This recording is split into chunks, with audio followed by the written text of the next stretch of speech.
Bonjour à toutes et à tous, bienvenue sur KTV et Kwezi FM, le 106.9 pour un temps de parole, évidemment en direct à la radio et à la télévision. Notre première invitée n'est autre que Madame Costantini, Madame le vice-recteur de Mayotte. Madame le vice-recteur, bonjour. Bonjour. Merci d'avoir accepté notre invitation, on a plein de questions à vous poser, on va attaquer tout de suite avec l'actualité. C'est jour de bac aujourd'hui, c'est combien de gamins qui vont passer le bac ? C'est à peu près 3000 élèves qui vont venir se confronter à la première épreuve de philosophie.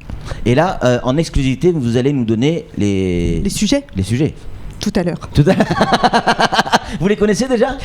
Bien sûr que non. Ouais, vous devez les connaître, non ? Non, pas du tout. Les sujets sont dans des coffres-forts, sont donnés, ne sont ouverts que devant les élèves. Donc même vous ne connaissez pas les sujets ? Bien sûr que non. D'accord.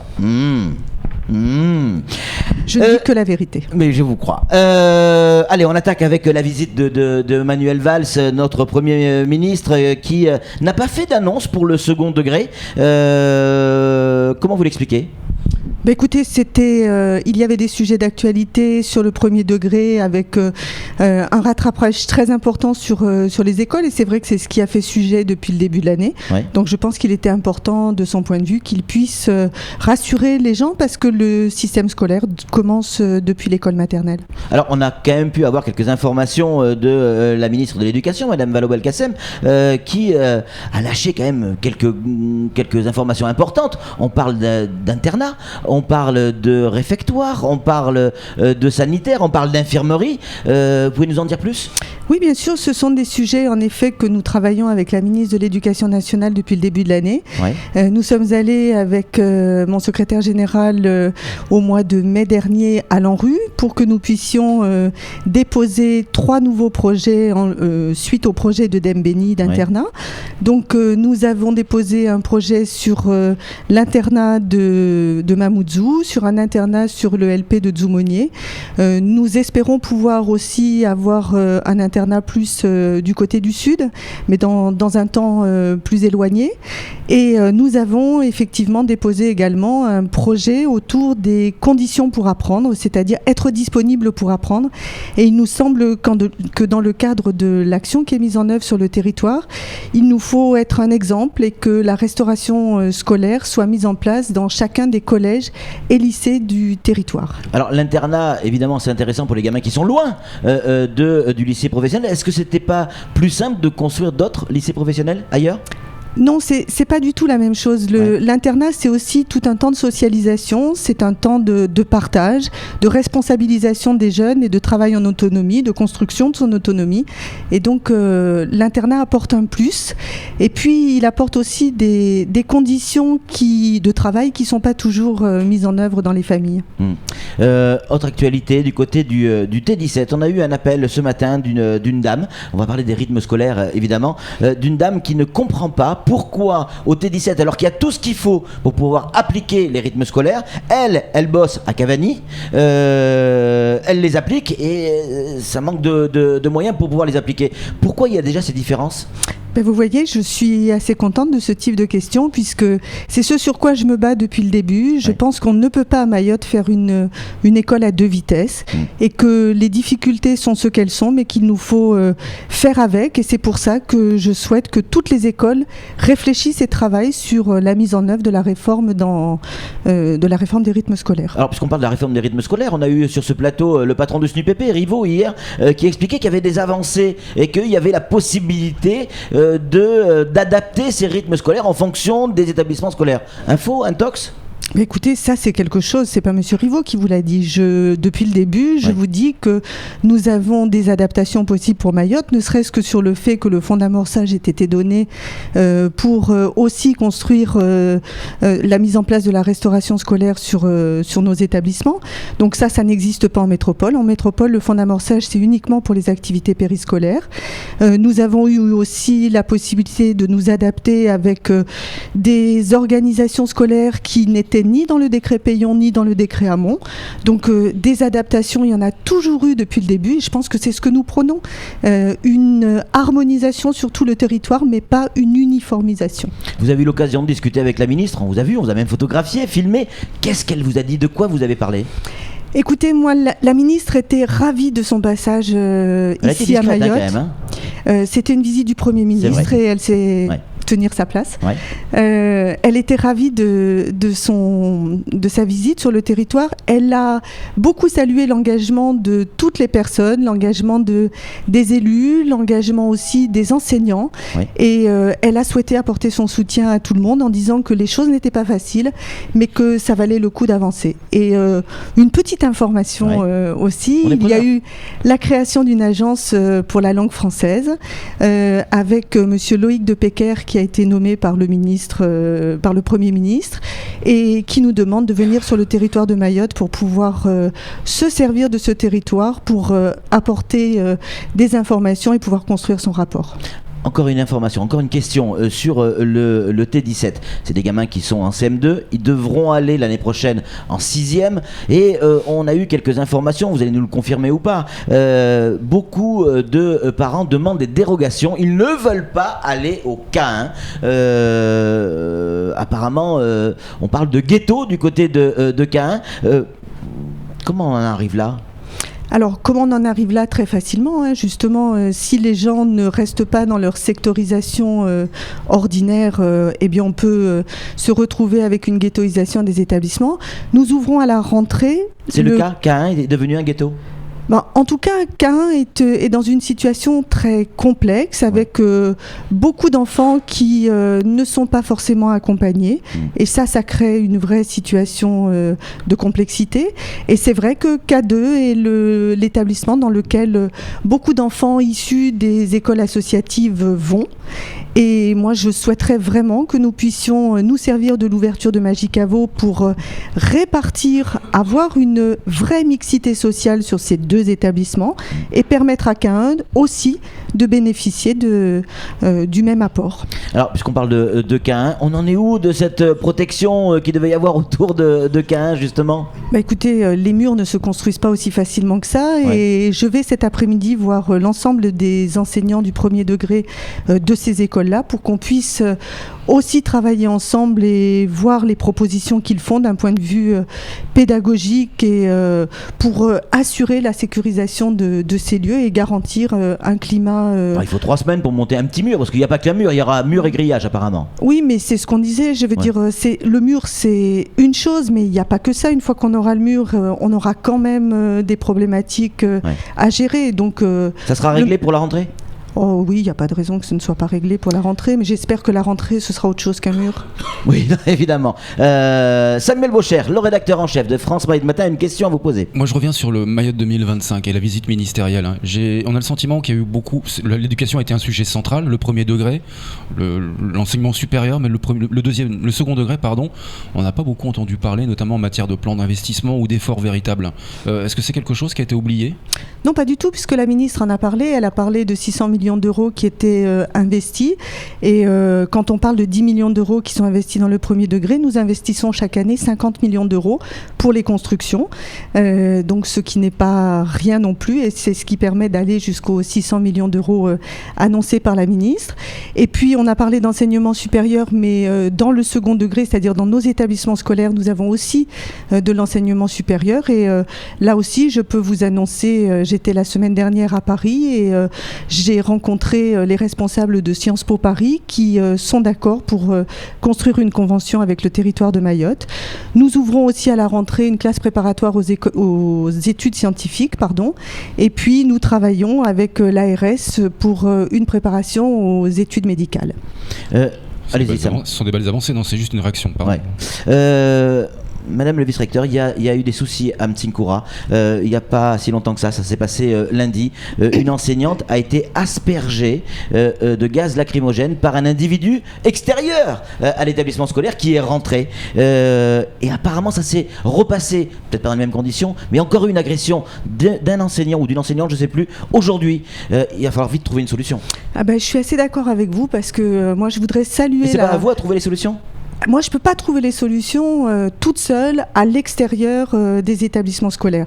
Ce qui s'est passé hier, ce n'était pas dans un établissement scolaire, c'était sur le chemin qui ramenait des installations sportives. Donc, nous, on veut bien essayer de faire un maximum de choses, mais moi, je voudrais que les parents se sentent aussi très responsables de tout ce qui se passe. Je voudrais qu'on puisse garantir à nos enseignants d'être tranquilles, de pouvoir agir sereinement dans leurs établissements scolaires et de pouvoir venir aussi travailler sereinement, puisque la personne qui vient de se faire agresser est une personne qui se rendait sur son lieu de travail.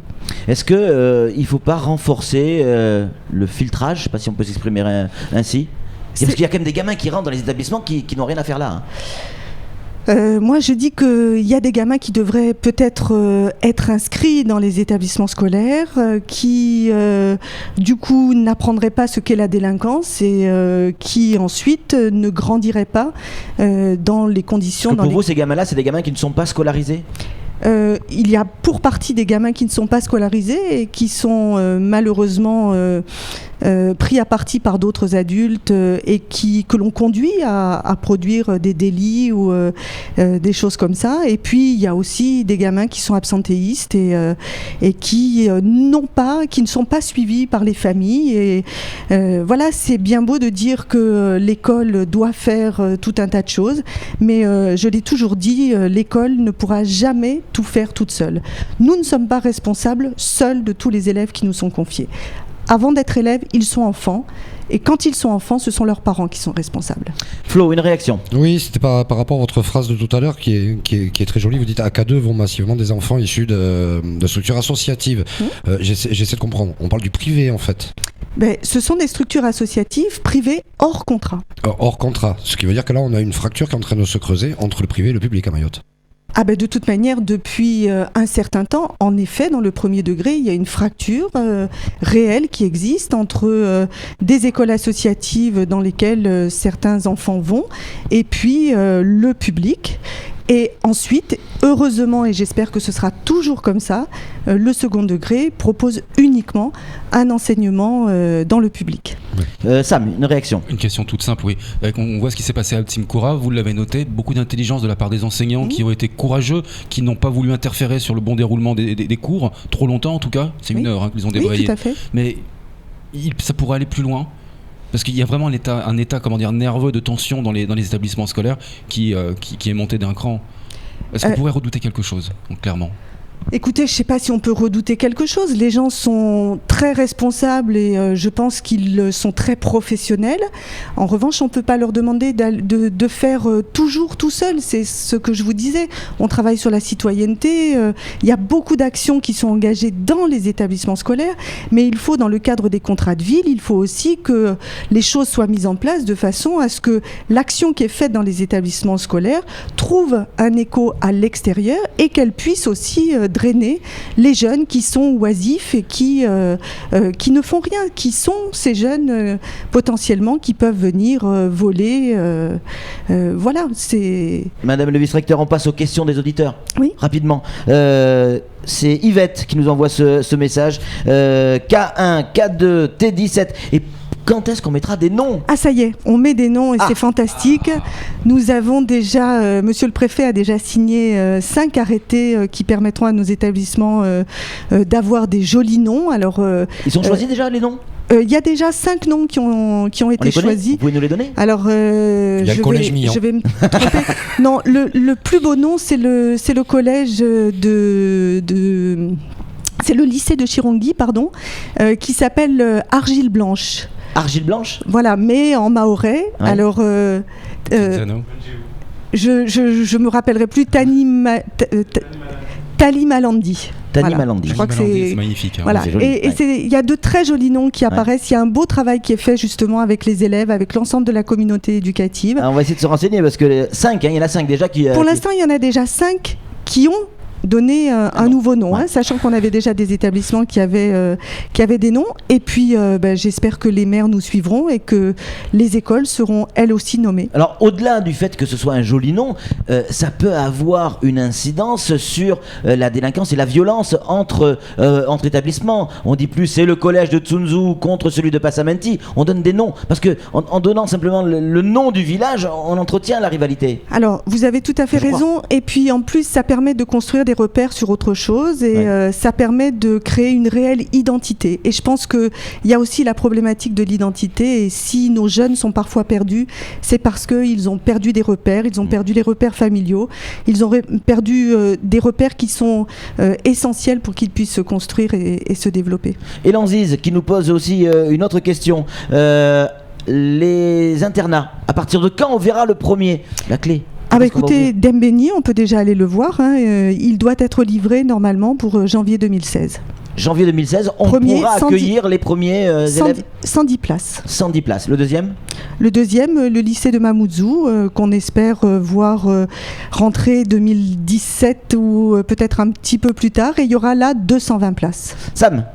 Je change un petit peu de sujet parce qu'on vous a peu de temps en fait sur le plateau. Je reviens sur la une de France Mayotte aujourd'hui avec la fin des fournitures scolaires dans les écoles du premier degré. C'était pas encore complètement généralisé mais ça pourrait se faire.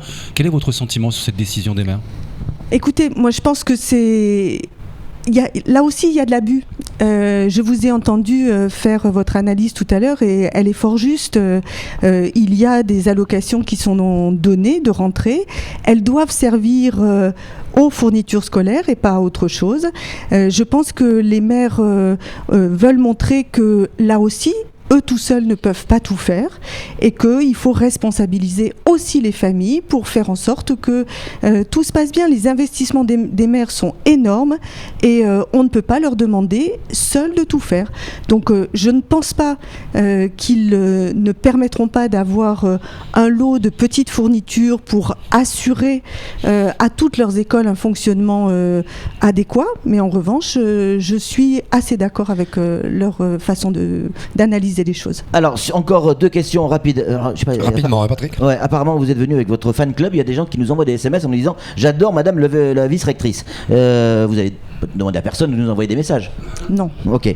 Signé maman. Autre question.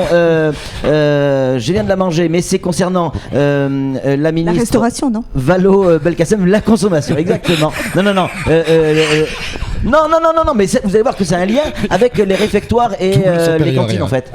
Écoutez, moi ce que je veux dire c'est que nous avons fait venir, et je voudrais les remercier aussi, 2 médecins de la Réunion qui sont venus faire des certificats médicaux pour permettre aux jeunes la pratique du sport scolaire. On les avait reçus sur le plateau. Ces gens-là nous ont dit qu'il y avait vraiment des enfants qui étaient vraiment dans des situations déplorables de santé.